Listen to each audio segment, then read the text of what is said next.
지나가면서 4월 5일 주일을 우리가 부활 주일로 기억을 했습니다. 자, 그러면 부활 후 40일 동안 제자들에게 나타나시며 하나님 나라의 일을 말씀하셨습니다. 자, 그 다음에 승천을 하시지요. 그러면 우리가 승천일을 언제로 날짜로 잡아서 기억하겠습니까? 그러니까 이제 40일 정도 지난 날짜 이후로 잡지 않겠어요? 이번 주에 14일인가가 승천일로 이제 기억을 하는 겁니다.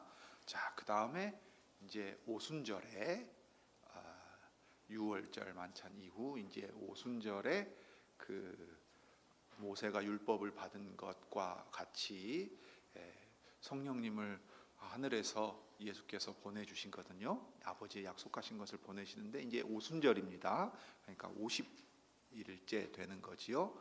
자, 그러면 승천일 다음에 어떻게 계산하겠어요? 그러니까 승천일 다음으로 계산할 수도 있고 부활주일 후에 이제 50일 잡는 겁니다. 이제 기억을 하는 거예요. 그러면 성령 강림 주일이 언제가 되겠습니까? 우리가 14일 금요일 정도로 잡으면요, 그 27일 주일인가를 아마 잡지 않겠나 싶습니다. 아닌가?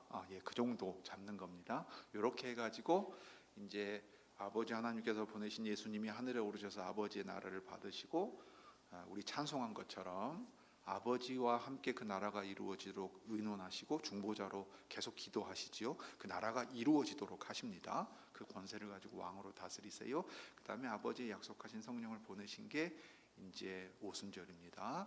그러면 예수 그리스도의 승천으로 말미암아 삼위 하나님이 어떻게 당신의 나라를 세워가시는가 하는 게 이제 구원의 경영 가운데 제일 분명하게 나타나지요. 그래서 교회에서 1년의 이 역사를 쭉 기억할 때 그 다음부터는 삼위일체 주일로 기억을 하는 겁니다.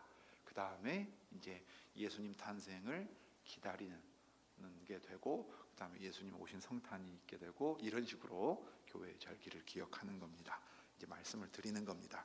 그래서 이제 부활 후 40일 동안 하나님 나라의 일을 말씀하시고 승천하시는 장면이 사도행전에 기록된 1장 6절부터 11절의 본문입니다. 먼저 개역 한글판 본문을 읽고 이전에 우리가 수요기도회 때 읽었던 거 2018년인가 했던 겁니다만은 다시 보겠습니다. 저희가 모였을 때 예수께 묻자와 가로되 주께서 이스라엘 나라를 회복하심이 이때니까 하니 가라사대 때와 기한은 아버지께서 자기의 권한에 두셨으니 너희의 알 바 아니요 오직 성령이 너희에게 임하시면 너희가 권능을 받고 예루살렘과 온 유대와 사마리아와 땅끝까지 이르러 내 증인이 되리라 하시니라.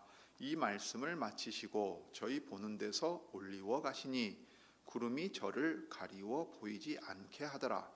올라가실 때에 제자들이 자세히 하늘을 쳐다보고 있는데 흰 옷 입은 두 사람이 저희 곁에 서서 가로되 갈릴리 사람들아 어찌하여 서서 하늘을 쳐다보느냐. 너희 가운데서 하늘로 올리우신 이 예수는 하늘로 가심을 본 그대로 오시리라 하였느니라. 자, 이제 출력해서 여러분에게 원고를 드렸습니다. 원고를 그대로 따라가면서 보지요. 오늘은 주께서 사도들과 대화를 나누시고 하늘로 올리우신 6절부터 11절까지 내용을 보겠습니다. 이 단락은 5절에 이어지는 내용입니다. 이제 우리말 성경 번역에서 약간 아쉬운 점이 좀 있는데 종종 말씀드립니다. 이 접속사가 번역이 안 되는 거예요. 접속사가 왜 중요하냐면 단락이 어떤 흐름 가운데 이어지는가를 보여주기 때문에 그래요. 예를 들어 그러므로, 이제 보통 그러므로라는 거는 오늘 에베소서 오전에 본 본문을 보면 이제 번역이 돼 있습니다. 또는 뭐 왜냐하면은 빠져들어도 뒤에 뭐뭐 때문이다라는 건 이제 원인이나 이유를 밝히는 거지요. 그러므로는 결과절을 말할 수도 있습니다. 그 다음에는 그냥 내용이 쭉 이어지는 구절도 있습니다. 예를 들어 에베소서 2장 1절에는 그리고 앞의 내용과 이어서 이제 그리고가 나왔죠. 오늘은 이제 5절에 이어지는 건데 그 내용에 있어서도 그렇고 1절에 사용된 접속사가 여기 6절 앞부분에도 사용되고 있어서 이제 그런 사실을 더 잘 알 수 있습니다. 그래서 이제 그래서예요. 그래서 그러니까 앞에 내용이 이러했으니까 그래서 6절 이하에 이렇게 됐다, 이런 내용입니다. 사도행전 1장의 이야기를 통해서 우리가 그리스도께서 다스리시는 나라의 여러 중요한 점을 배울 수 있습니다. 실상 사도행전 전체를 준비시키는 게 바로 1장이라고 할 수 있는데요. 따라서 1장의 내용을 주의 깊게 살펴볼 필요가 있고 아주 상세하게까지는 못 봐도 중요한 내용들은 좀 짚어야 합니다.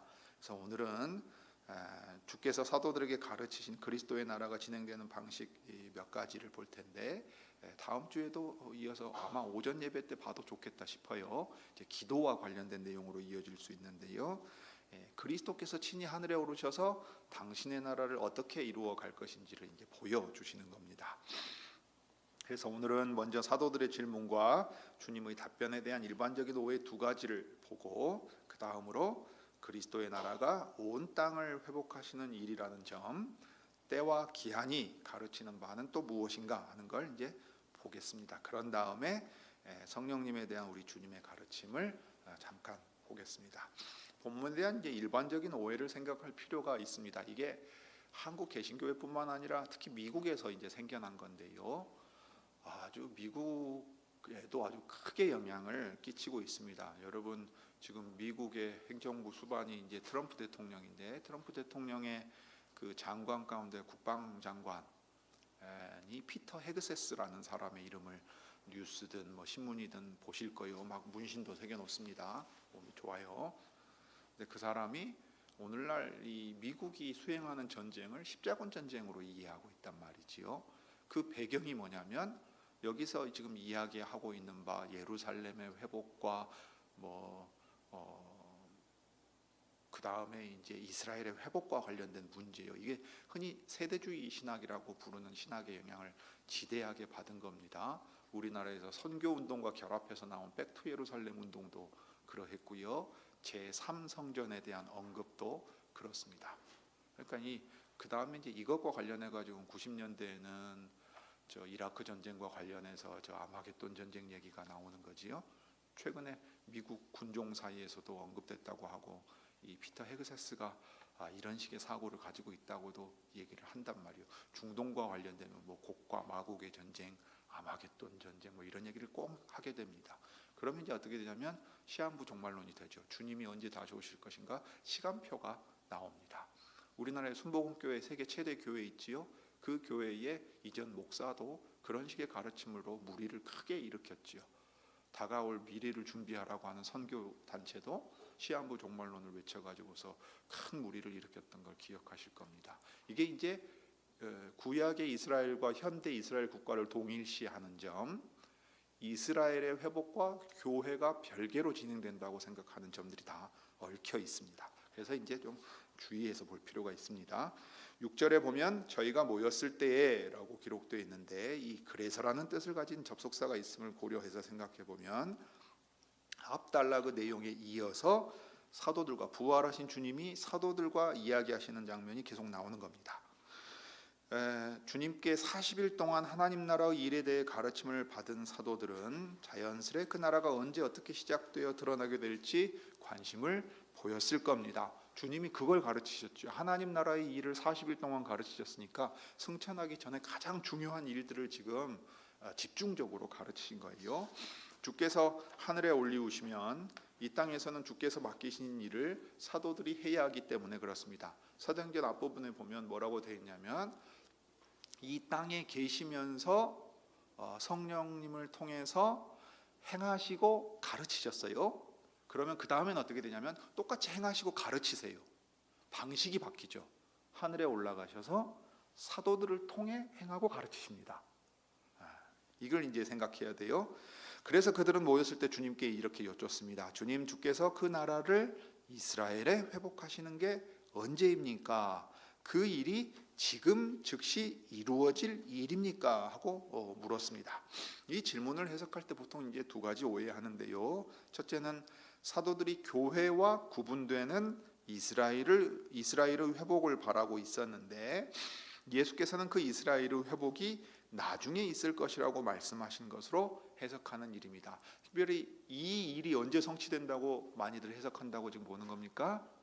40년대에 저 팔레스타인 땅에 현대 이스라엘이라는 국가가 중동 전쟁을 거치고서 한 국가로 성립하게 되면 여기 이스라엘 나라가 회복되는 일이라고 본다고요. 그러니까 한국 개신교인들이 심지어는 어떻게 돼요? 미국 국기 가지고 나가서 광장에 나갈 정도로 이제는 이스라엘 국기도 가지고 나가지요. 이게 신앙과 정치가 결합되어 있는 양상이 여전히 나타나 있는데 이 밑에 이런 성경 해석과 신학이 깔려 있어요.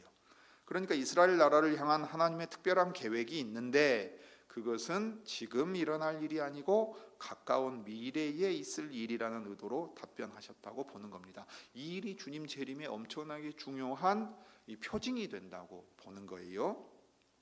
보통 세대주의자라 그러니까 하나님의 이 하나님 나라의 경영하심을 구약을 치면 한 7, 그러니까 그 역사 속에서 한 7단계로 나눠요. 구약 시대 이스라엘 나라를 향한 경영과 신약의 교회가 별개의 경영하심이 따로 있는 겁니다.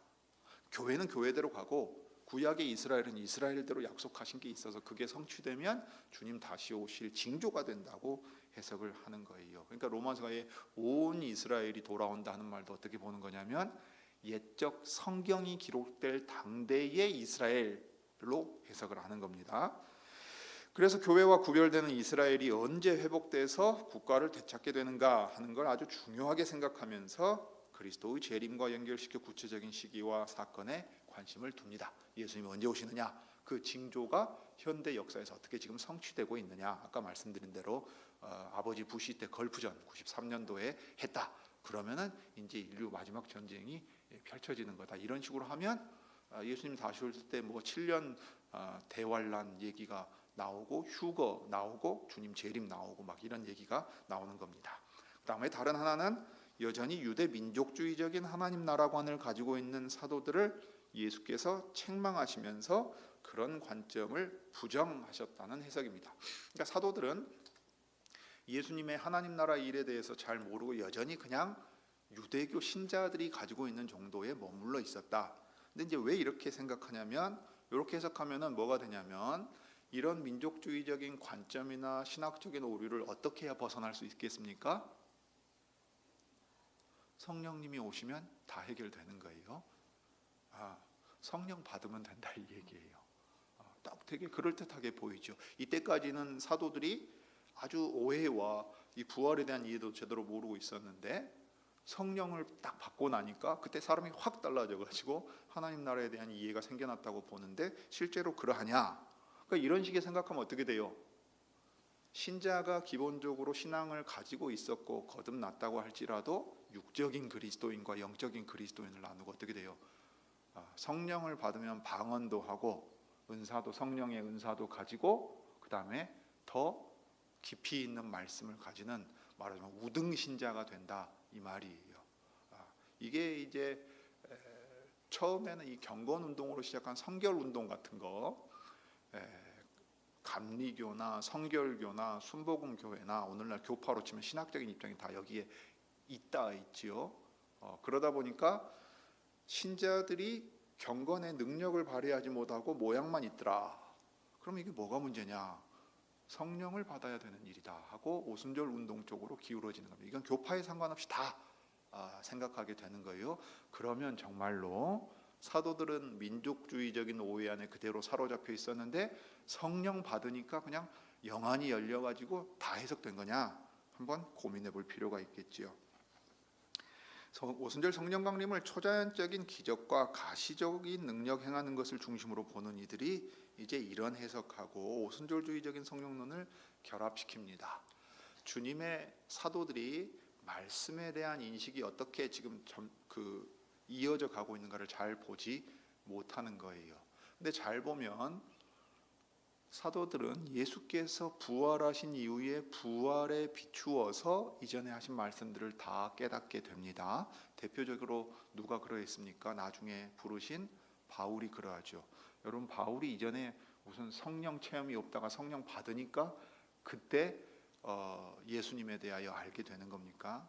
아니잖아요. 부활하신 예수님이 영광의 하나님이라는 사실을 인정하는 그 순간 어떻게 되지요? 사흘 밤낮을 금식하면서 예수님이 하나님의 아드님이시고 그분의 증거가 참되고 그분의 제자들이 말하는 게 진리면 거기에 비추어서 구약 성경을 해석하는 것에서부터 전부 다 해석이 달라지는 겁니다. 그러니까 예수께서 엠마오 마을로 가는 두 제자들의 마음을 여실 때도 마찬가지예요. 특히 사도들은 부활하신 예수님을 만나 그 예수님께 직접 40일 동안 가르침을 받으면서 친히 부족한 부분을 채워주시고 바로잡아 주시고 더 풍성하게 가르쳐 주신 거예요. 성령께서 오시기 전에 이미 그 가르침을 가지고 준비가 되는 거라 이 말입니다. 성령 받아야 신자가 말씀 이전에 모르는 거 깨달아진다고 지금 말하는 게 아닙니다. 그리고 오순절 전에 이미 성령께서는 일하고 계셨어요. 나중에 나오니까 다시 보겠습니다. 자, 그렇다면 이제 우리가 다음과 같은 질문, 두 가지 질문을 던져야 됩니다. 주께서는 이스라엘과 교회를 구분해서 별다른 경영이 있다고 말씀하시는 것인가? 또 제자들은 여전히 유대 민족주의를 벗지 못해서 주님께 책망을 받은 것인가 하는 거예요. 6절로 다시 돌아가 보겠습니다. 여기 저희는 앞에 나오는 사도들인데 이런 질문을 갑작스럽게 던진 것이 아닙니다. 도리어 누가가 기록하고 있는 것처럼 앞서 하나님 나라의 일에 대해 주께 들었기 때문에 당연히 이제 떠오르는 질문이 있어요. 그렇다면 옛 언약 백성인 이스라엘은 어떻게 되는 것인가? 왜냐하면 선지자들을 통해 주신 약속이 있기 때문입니다. 그래서 선지자들이 약속한 이스라엘의 회복은 언제 일어나는 것인가 생각하게 되는 겁니다. 개역 한글판과 개역 개정판이 사도들의 질문을 이 주께서 이스라엘 나라를 회복하심이 이때입니까로 옮겨서 오해하기 쉽게 돼 있는데요. 본래 사도들은 3절에서 가르치신 그 하나님 나라를 이스라엘에 회복하시는 게 지금입니까? 하고 묻는 겁니다. 이것은 전혀 민족주의적인 성격을 보이는 게 아닙니다. 사도 바울을 보십시오. 사도 바울이 로마서 1장부터 8장까지 유대인과 이방인 모두 그리스도를 믿는 믿음으로 의롭다함을 받는다는 걸 말하고 나서 그걸 말했기 때문에 당연히 따라오는 질문이 하나가 생기지요. 무슨 질문입니까? 그럼 유대인들은 어떻게 됩니까? 이걸 이제 로마서 9, 10, 11장까지 다루는 거예요. 자연스럽게 자기 동족의 문제를 언급하고 있습니다. 왜냐하면 이것은 언약의 하나님이 신실하신가 하는 아주 중요한 신학적 질문을 낳기 때문입니다. 우리 주님의 사도들도 마찬가지였습니다. 하나님의 나라가 그리스도를 통해 세워져서 진행될 걸 확실히 깨닫고 배운 다음에 더 충분히 배우고 그로 말미암아 이전에 들었던 것의 의미를 분명하게 더 해석해낼 수 있게 됐지요. 그래서 그들로서는 당연히 옛 언약 백성인 이스라엘은 새 언약 아래서 어떻게 됩니까? 라고 물어봐요. 그들을 회복하시겠다는 약속을 선지자들을 통해 주셨는데 그 일이 언제 이루어지겠습니까? 물을 수밖에 없었던 겁니다. 그들은 옛 언약 백성인 이스라엘과 새 언약 백성인 교회를 향한 각각의 프로그램이 있다 말하는 게 아닙니다. 교회가 새 언약 백성으로서 이스라엘이에요. 이 이스라엘 안에 옛 언약 백성들도 참여하는 겁니다. 왜냐하면 구분이 없으니까요. 유대인이나 이방인의 구분 없이 다 들어오니까 그들도 이 교회에 참여하게 되면 바로 그 나라가 그들에게 회복되는 것 아니겠습니까? 동족으로서는 그걸 열렬히 희망하고 바라고 있지 않겠어요? 바울이 말한 것과 똑같은 얘기입니다. 새 언약 백성 안에 옛 언약 백성 이스라엘이 포함되어 있는데 그들이 실상은 그리스도를 거부했지 않습니까? 그렇다면 그들도 이 새 언약 안에 들어옴으로써 그 나라의 백성됨에 참여해야 하지 않겠습니까? 그들을 완전히 버리신 게 아니지 않습니까? 이런 의도로 사도들이 하나님 나라의 경영하심에 대해 묻습니다. 그들에게 있어서 하나님의 나라는 먼저는 유대인에게 임할 나라고, 그러니까 심판도 유대인에게 먼저 임합니다. 이게 주 70년에 이 남유다가 완전히 멸망하게 되는 그 일이지요. 그러니까 이스라엘에 먼저 임하는 일이 나중에 온 세상에 임하는 거예요. 그게 이제 마가복음 13장이나 마태복음의 24장 이하에 가면 이 종말에 일어날 일에 대하여 말씀하실 때 세상의 모델로서 옛 언약 백성 이스라엘에게 일어나는 일이 세상 전체에 일어날 일에 말하자면 선취의 역할을 하기 때문에 더 자세하게 주 70년에 이르게 되면 일어날 일들을 상세하게 말씀하시고 나중에도 이런 일이 있을 것이다 하고 이제 얘기를 하시는 겁니다. 자, 그런데 이 질문에 주께서 먼저 이렇게 답하십니다. 아버지께서 자기 권한에 두신 그 시기와 기간이 얼마나 될지는 너희가 알 수 없다 하고 7절에 답하셨어요. 제자들이 물을 때 이스라엘의 그 나라를 회복하시는 때를 물었는데 이 때는 단수로 되어 있습니다. 그러니까 우리가 일반적으로 생각한다면 어느 특정한 시점에 주님이 확 그들을 돌이키게 만들 거다 생각하기 쉽죠. 그런데 주님은 답을 주실 때 너희가 어느 한 시점에 그 일이 즉각적으로 일어날 거라고 생각하느냐? 그렇지 않다. 그 일은 점진적으로 일정 기간 동안 계속될 것이라서 너희가 알 수 있는 게 아니다. 그렇게 계속될 일이라면 그 역사 전체를 주관하시는 분만이 그 회복하는 일에 대해서 알고 계시지 않겠느냐. 그것은 아버지께서 자기의 권한에 두신 일이다 하고 말씀하셨어요. 그런 다음에 그 나라가 회복하는 범위가 예루살렘의 온 유대와 사마리아에 그리고 땅끝까지 이르게 될 것임을 말씀을 하십니다. 그러니 그 나라는 이스라엘과 이방을 구분해서 별개로 진행되는 나라가 아닙니다. 그냥 그 나라의 진행에 있어서 성전이 있었던 예루살렘이라고 하는 특정 지역에서 시작해서, 왜냐하면 구원이 유대인에게서 나오니까 그렇습니다. 지리적으로도 예루살렘에서 시작하고 그 당시에 남아있던 유다 지역에서 나라에서 시작을 하겠지요. 그 다음에 영토로 치면 북왕국 이스라엘을 대표하는 사마리아가 포함돼서 이 말하면 옛 언약 백성 전체에게 퍼지는 것처럼 약속하신 대로 퍼져 나갈 거고, 그 다음에 이제 땅 끝까지 나가게 되는 겁니다.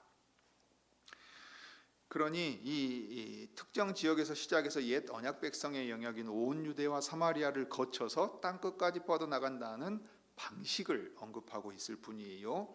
이것은 예루살렘에 다 증거하고 나면 그 다음 단계로 온 유대에, 그 다음에 사마리아에, 그게 끝나면 땅 끝을 향한다는 게 아닙니다.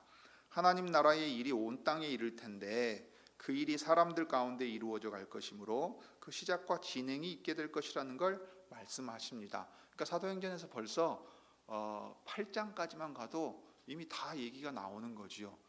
예루살렘에서 시작해서 온 유대와 사마리아가 9장에 가면은 든든히 한 교회가 그 사마리아에 이르기까지 든든히 서가고 평안히 진행했다가 돼 있고요. 땅 끝에 복음이 전파되는 건 어떻게 보여주십니까? 에티오피아의 내시가 그 국고를 맡고 있는 주요한, 우리로 치면 내무장관격이나 될까요? 그런 사람이 예배 드리러 와서 이사야서를 읽고서 세례를 받고 돌아감으로써 분명하게 보여주고 있습니다. 사마리아도 말씀을 받았다는 건 전도자 빌립을 통해서 일어난 일을 통해 사도행전이 앞부분에 예루살렘 교회가 서는 걸 주로 기록하고 있는 내용에 벌써 거기까지 다 기록되어 있는 거예요.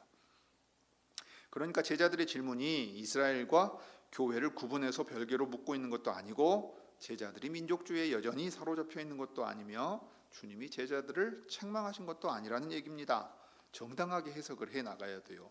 다만 그들이 아직 완전히 다 깨닫지 못한 부족한 것을 바로잡아 채워주십니다. 그러니까 바울이 온 이스라엘이 돌아온다고 말할 때 이 온 이스라엘은 유대인들로 구성된 국가 이스라엘을 가리키는 게 아닙니다. 새 언약 백성 이스라엘 전체를 가리켜요. 이방인이나 유대인이나 모두 하나님께서 정한 때에 그 정한 수대로 다 차서 돌아오게 되어 있다고 말할 수 있습니다. 그래서 이제 이 사도들이 보여준 반응은 마치 천사 가브리엘이 나타나 우리 주님을 잉태할 것을 말할 때 주님의 모친 마리아가 보인 반응과 비슷합니다. 마리아는 처녀가 아이를 잉태할 수 있다는 것을 믿었습니다. 자기가 이 아이를 잉태할 것을 믿었어요. 다만 그것이 남자를 모르는 자신에게 어떻게 이루어질지 이해할 수는 없었지요. 그것이 어떻게 해서 가능하고 어떻게 이루어집니까? 라고 이해할 수 없어서 그것을 물었을 뿐인 겁니다.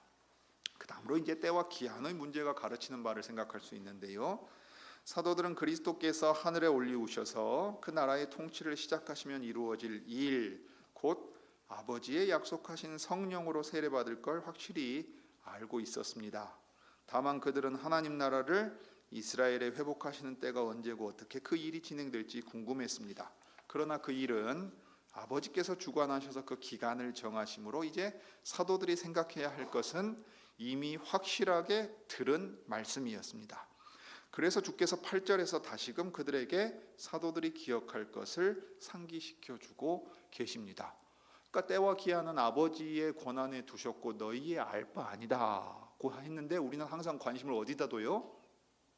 언제 그 일이 일어납니까에 둡니다. 그러면은 우리 주님의 말씀하시고 가르치신 것 정반대의 일을 해요. 오히려 자기 귀를 가렵게 하려고 많은 선생을 따라 사욕을 좇는 일이 생기는데, 그러니까 엉뚱한데 이제 빠져들게 되는 거예요. 그러면은 자, 이건 아버지께서 알아서 하시는 일이니까 너희가 상관할 바가 아니다 했으면 우리는 뭘 신경 써야 돼요? 주님이 너희는 이것을 기억하고 이렇게 해라 하는 일에 마음을 둬야 되지요. 그런데 이 기간과 관련해 아주 중요한 사건이 오늘 본문 9절부터 11절에 기록되어 있습니다. 바로 주께서 하늘에 올리우신 장면입니다. 주께서 제자들이 보는 가운데 하늘에 올리우셨는데 그때 구름이 저를 가리워 보이지 않게 되었다고 말했습니다.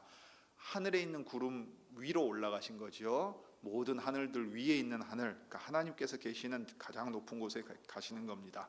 그러니 하늘이 열려서 예수님을 밟고 그 하늘에 있는 구름이 예수님을 가리움으로써 그분이 하늘보다 높은 곳에 가셨다는 사실을 알려줍니다. 이것은 그분이 하나님이시라는 사실을 간접적으로 보여주는 내용입니다. 그리스도의 나라는 이렇게 그리스도께서 하늘로 올리우셔서 아버지의 보좌, 다스리시는 자리 오른편에 앉으세요. 그러면 그 나라의 권세를 그분에게 주시지요. 이게 이제 요한계시록 1장에 보면 열쇠를 받았다고 되어 있는 겁니다. 그래서 그 통치권을 받아서 다스리게 되시는데, 그렇다면 그 나라의 끝, 그 나라의 완성 시점은 언제일까? 고린도전서 15장을 가지고 말할 수도 있지만 오늘 본문에서 생각해 볼 수도 있어요. 우리가 본문에 흰 옷 입은 두 사람의 이야기에 주목해야 합니다. 갈릴리 사람들아, 어찌하여 서서 하늘을 쳐다보느냐? 너희 가운데서 하늘로 올리우신 이 예수는 하늘로 가심을 본 그대로 오시리라 하였다 하고 11절에 기록되어 있습니다. 흰 옷 입은 두 사람은 예수께서 부활하셨을 때 무덤에 있던 두 사람을 생각나게 하지요. 그들은 무덤에서 예수님을 찾는 여인들에게 예수님이 전에 하셨던 말씀을 생각나게 함으로써 그들이 해야 할 일이 무엇인지 깨닫게 해주었습니다. 이렇게 보면 누가가 복음서 기록하고 사도행전 기록한 것에요, 기억하는 거 아주 중요하게 다룹니다. 우리 주님의 어머니도 그 어떤 사건을 경험하고 말씀을 들으면 어떻게 합니까? 마음에 두었더라 항상 기억해요.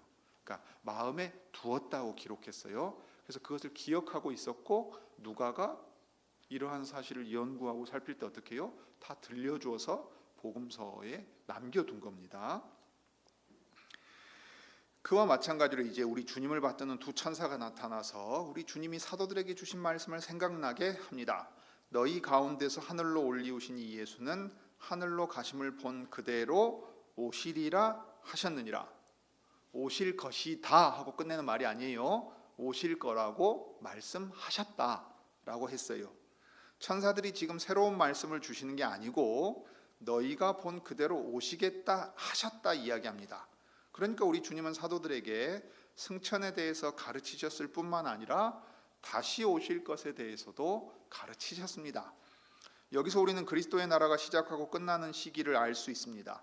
그리스도께서 하늘에 올리우시는 것은 그리스도를 통해 하나님의 나라를 시작하시는 것이고, 그리스도께서 하늘에 올리우신 그대로 구름을 타고 오시는 것은 그리스도를 통해 그 나라를 완성시키시는 겁니다. 따라서 신약의 교회와 구별되는 이스라엘의 회복을 특정 시점으로 잡고 시한부 종말론을 펼치거나 그리스도의 재림 시기를 특정하려는 시도는 전혀 성경의 가르침에 합당하지 않습니다. 주께서 이미 말씀하신 대로예요. 때와 기한은 아버지께서 자기의 권한에 두셨다 했고, 마태복음 24장 36절에 그날과 그때는 아무도 모르나니 하늘의 천사들도 아들도 모르고 오직 아버지만 아시느니라 했습니다. 무덤가의 여인들에게 천사들이 전해준 것처럼 너희에게 어떻게 말씀하신 것을 기억하라 하는 게 하나님께서 우리에게 주시는 말씀입니다. 확실한 말씀을 붙들고 그 말씀대로 따라 행하라. 아버지 권한에 두신 것은 너희가 왜 알려고 하느냐 하시는 거예요. 저 팔레스타인 땅에 이스라엘 나라가 세워졌다거나 어떤 특이한 일이 벌어져서 성경의 일이 시간표대로 착착 맞아떨어진다, 그러므로 주님이 곧 재림하신다, 곧 아마겟돈 전쟁이 일어날 거다 하는 이런 얘기는 이제 오히려 바울이 디모데에게 한 말을 떠올리게 됩니다. 때가 이르리니 사람이 바른 교훈을 받지 아니하며 귀가 가려워서 자기의 사욕을 좇을 스승을 많이 두고 또 그 귀를 진리에서 돌이켜 허탄한 이야기를 좇으리라 하는 거예요. 마귀가 틈을 탄다 그러면 이 잘못된 성경의 해석과 가르침을 통해서도 교묘하게 들어와서 아주 공고히 세력을 확장합니다. 아까 정치 세력 가운데에서 이러한 신학적 이해에 기반해 중동에서의 전쟁을 정당화시킨다 하는 얘기 했지요.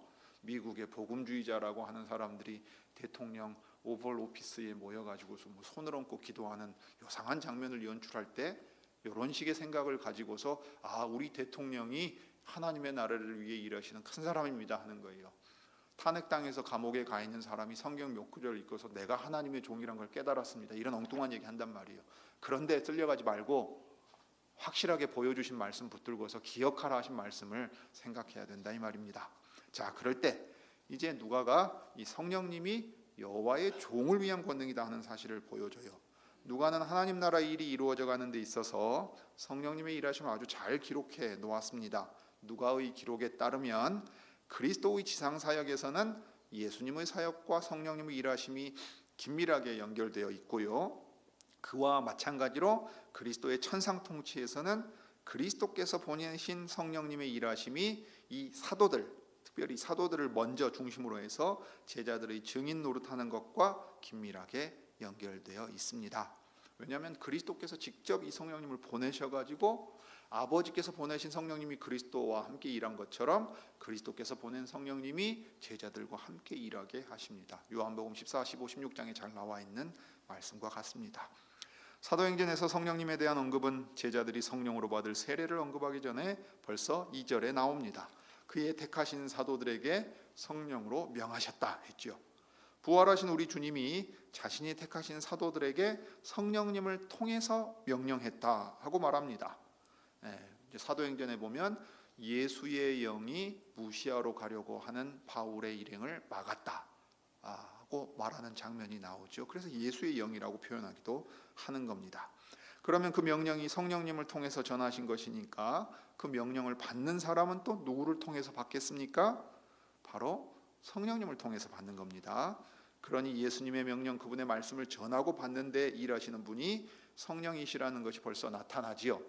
요한계시록 2장 3장의 소아시아 7교회에 주의 날에 각 교회의 사자들에게 주님이 직접 말씀하세요. 그런데 맨 마지막에는 뭐라고 말씀하십니까?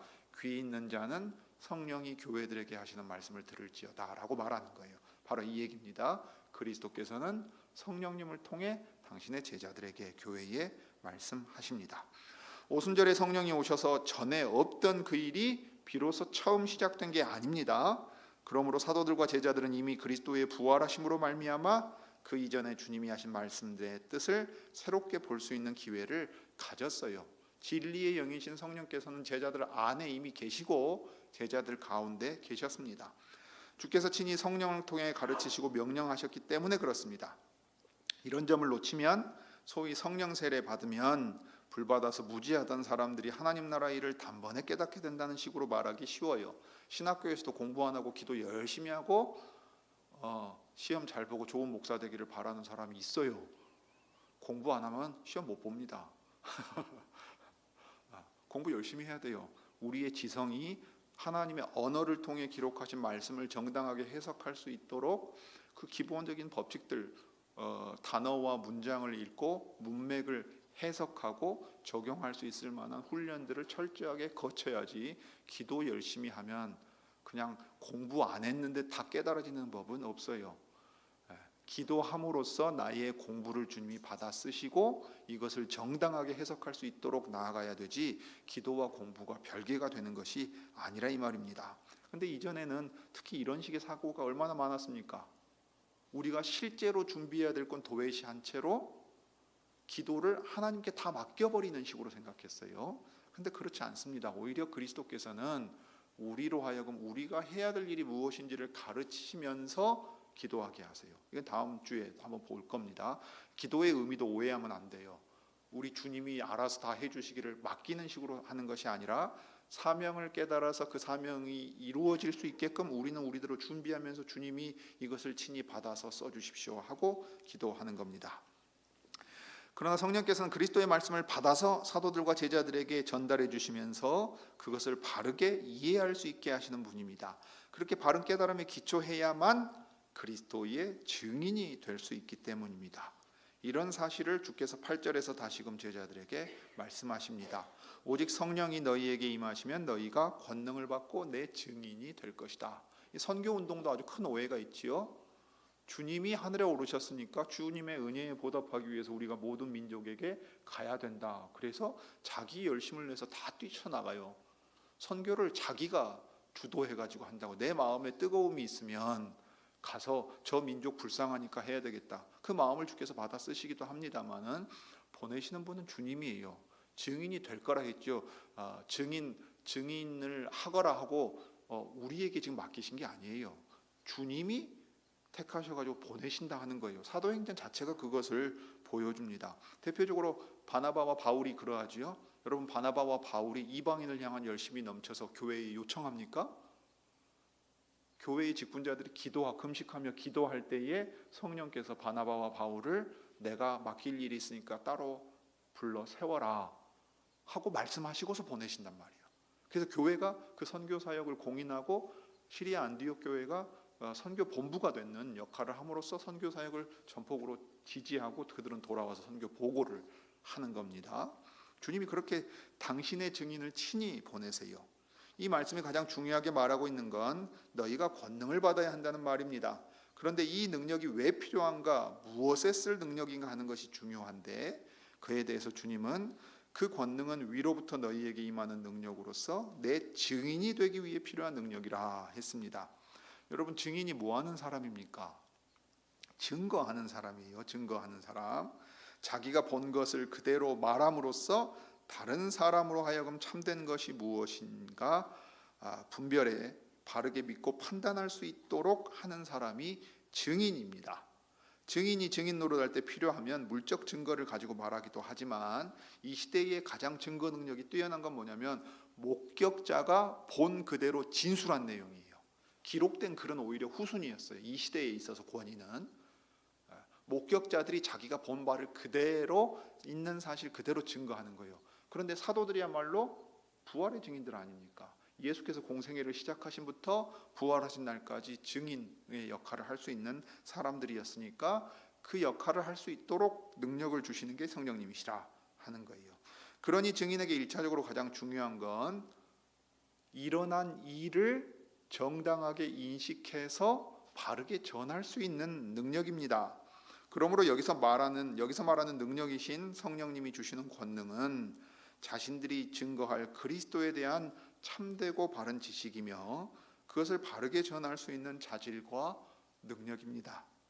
앞으로 우리가 이제 사도행전 보면서도 그리고 보면서 생각해 본 것처럼 이때 성령께서 주시는 능력은 기적을 베푸는 것보다 오히려 두려움 없이 담대하게 전할 수 있게 하는 힘입니다. 이거 사도 바울이 법정에 섰을 때 행했던 능력인 것을 우리가 알 수 있겠죠. 마태복음 10장에도 이렇게 주님이 친히 말씀하신 게 기록되어 있습니다.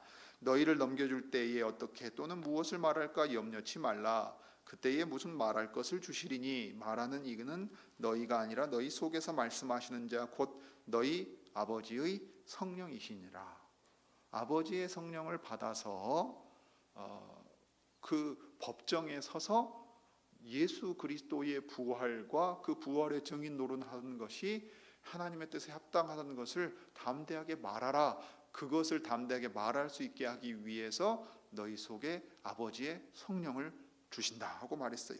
그래서 증인은 죽기까지 충성할 수 있는 겁니다. 죽음도 이길 수 있는 능력을 성령께서 주세요. 우리가 그 일을 하려고 할 때는 못했지요. 베드로가 그렇지 않습니까? 주여 죽는 데까지도 저는 따라가겠습니다 라고 말했는데 못했다고요. 그런데 부활하신 주님이 성령님을 보내셨을 때는 그 일을 할 수 있어요. 실제로 사도들은 그렇게 했습니다. 그런데 이 일, 곧 충성된 증인으로 사시는 일은 주께서 먼저 이 땅에 계실 때 본을 보여주시며 하셨던 일입니다. 왜 주께서 사도들에게 성령으로 세례를 받으리라 말씀하십니까? 이게 지금 죄 사함을 얻게 하는 회개의 세례와 연결되어 있는 건 아니에요. 사도들과 지금 이 당시의 제자들에게 있어서는 왜냐하면 이미 예수님을 믿고 따라가는 사람들이, 믿음이 있는 사람들이기 때문에 그렇습니다. 이 시기의 사도들은 그러니까 성령으로 받을 세례는 증인 노릇하기 위한 권능으로서의 의미가 있고, 이후에 그리스도인 일반에게 있어서는 어떻게 됐어요? 죄 사함을 얻게 하는 회개의 세례를 받고 성령을 선물로 받아 증인 노릇할 수 있는 데까지 다 아우르게 되는 능력의 역할을 하겠지요. 자, 그래서 이제 사도들에게 성령으로 세례를 받으리라 말씀하신 것은 그리스도께서 성령으로 세례 받으심으로써 아버지의 충성된 증인으로 이 땅에서 사셨기 때문입니다. 아버지의 성령께서 우리 주님 위에 임하신 이유는 또 무엇이었습니까?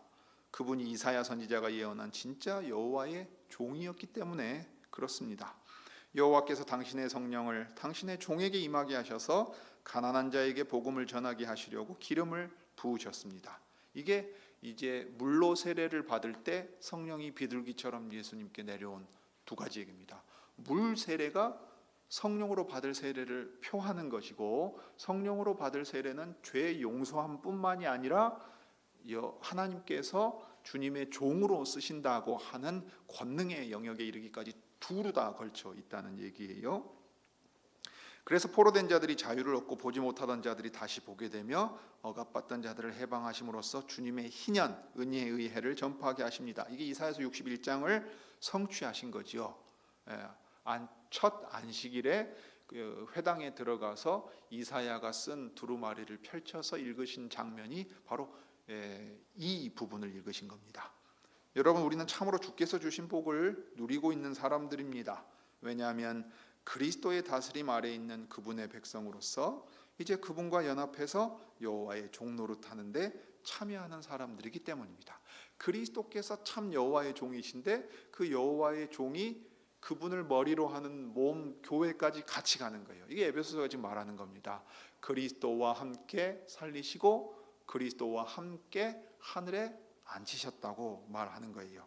그리스도께서는 우리에게 복 주셔서 당신이 택하신 사도들과 제자들을 통해 하셨던 일을 교회가 이어가게 하십니다. 분명 우리는 사도는 아니지요. 사도의 직계 제자들도 아닙니다. 그러나 그들과 같이 그리스도의 종들로서 그리스도의 나라를, 그 나라의 복된 소식을 땅끝까지 전파해야 할 증인들이라, 특별히 교회가 그 사명을 받아서 그 사명을 이룰 만큼의 각성함과 증인 역할을 할 수 있을 만큼의 실제적인 준비가 되어 있어야 해요. 그러므로 이 복된 사명을 잘 감당하기 위해서 그리스도께서 어떻게 당신의 나라를 이루어 가시고 또 증거하시는지를 특별히 이 사도행전을 통해서 우리가 잘 배울 수 있습니다.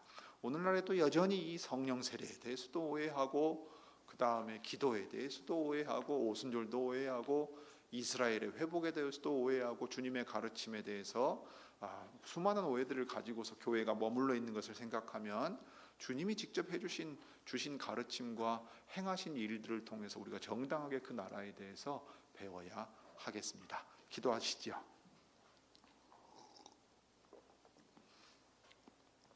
크신 하나님, 우리 아버지, 하늘에 계시는 하나님께서 아버지의 외아들 예수 그리스도를 이 땅에 보내주시고 우리와 같은 모양으로 죄 없으신 그분이 죄인들의 구주가 되셔서 십자가에 달려 죽으셨지만 아버지께서